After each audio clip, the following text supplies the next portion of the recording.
Welcome back to the Restaurant Growth Accelerator podcast. I am your host, Andrew Scott, owner of Ownership Training and Coaching. And basically, we help restaurant owners increase their sales, increase their profits, and have more freedom with their time so they can eventually open up new locations and spend more time with their family. So what we're going to get into today is the saying that you've got to earn the right to leave your business.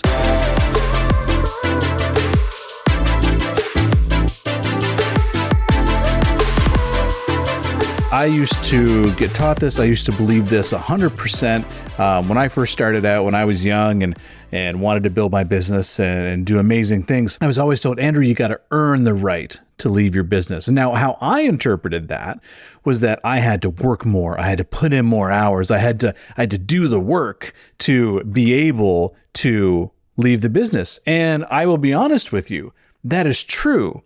But it's missing something at the end that I think everybody needs to know. And that is, it's the type of work that we need to do in order to be able to leave your business. So let me give you my example. So I worked 80 plus hours a week, and I focused on growing our sales. I was trying to bring our costs down. I was doing all the work myself, and I put in the work. Like I put in 80, sometimes 100-hour weeks. Like I worked from 10 in the morning until 4 in the morning. And like I just did this. I literally took 2 years with no days off, and like I put in the work.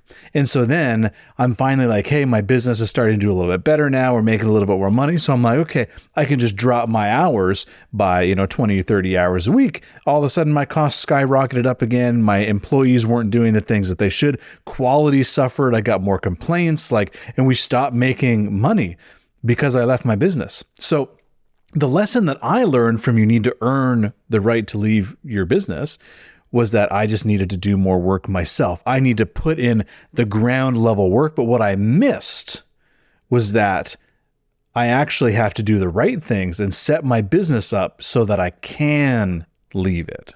Right? And so most people don't get this. Most people just put in more time on the line. They just work more hours and they're like, eventually it's going to get better. Eventually it's going to pay off. Eventually we're going to make more money.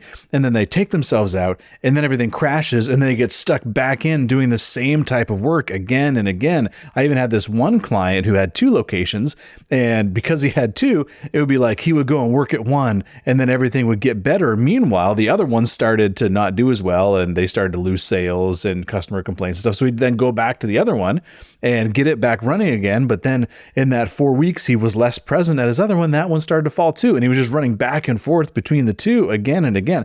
That's not the way to run a restaurant. So what you actually need to do in order to leave your business is you actually need to set up the right processes. Now, there's a difference in between being a doer and being a leader. And the work that we have to do is that of being a leader. We can't just be a doer and expect us to be able to leave our business, because as soon as we stop, that means just shit isn't going to get done, right? Just picture this for a second. Say you take a vacation for a week and you come back and there's all this stuff that didn't happen.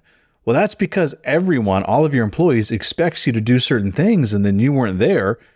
It just didn't get done. No one knew that they needed to do it. You didn't train anyone on it, right? Like all of a sudden things didn't get done, and it shows you the gap that you normally fill in your business, right? I had this one client, his name was Dave, and he owned a pizza shop in, I think it was San Antonio.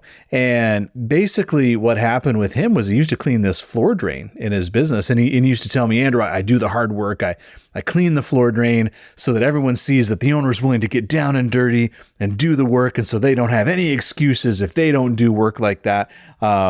And then I said, okay, well, test this for a minute. Why don't you not clean that drain for the next 2 weeks?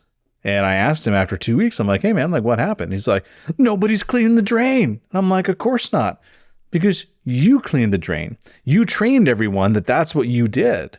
So they just assumed that continued. And then when you stopped doing it, nobody picked up the slack because you didn't tell them to. You didn't create the system to ensure that that happened, right? So there's a bit of a difference here because he put in the hours, he put in the work, but he didn't put the work into the right things. You know what I mean?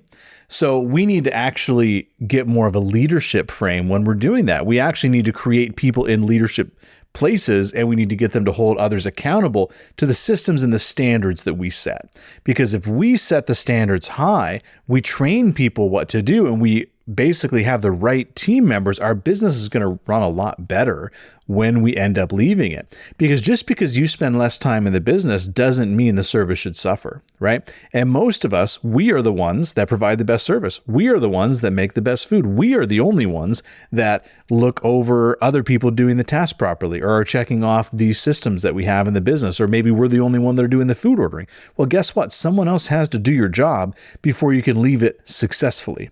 Because some people get a little bit of freedom and they get a little bit of stuff going on, then they leave too much and everything comes crashing to the ground. And that's not what I want to happen to you.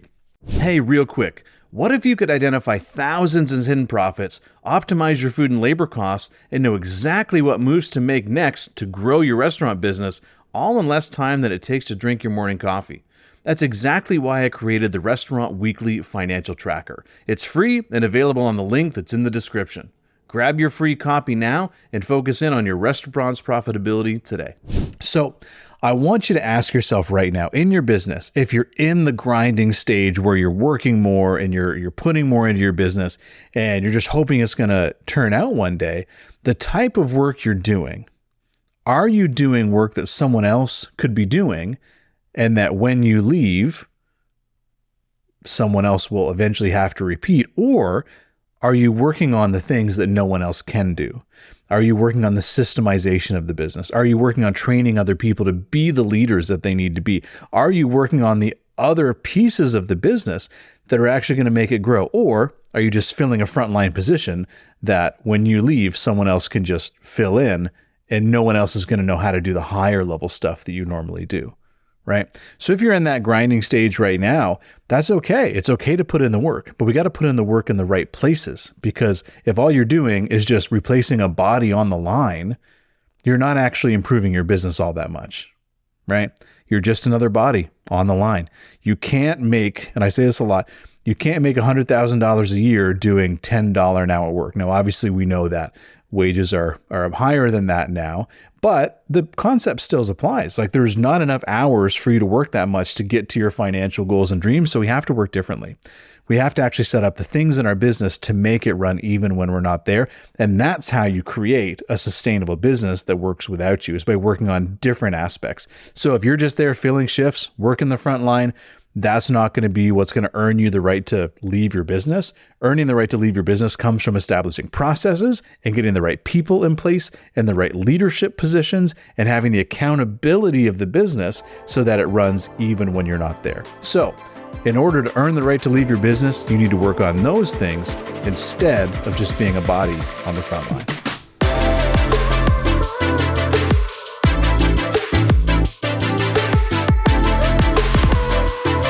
This episode is brought to you by Ownership Training, where we help restaurant owners increase their profits while spending more time with their family. And if you want to know exactly what it would take to grow your profit margin to 15% and beyond while spending more time with your family, my team has a few spots open this week for a free 15-minute restaurant assessment call. Just click the book a call link in the description and we'll show you the exact frameworks we're using to help our clients do this in as little as 6 to 8 weeks. Thanks for listening, and we'll see you on the next episode.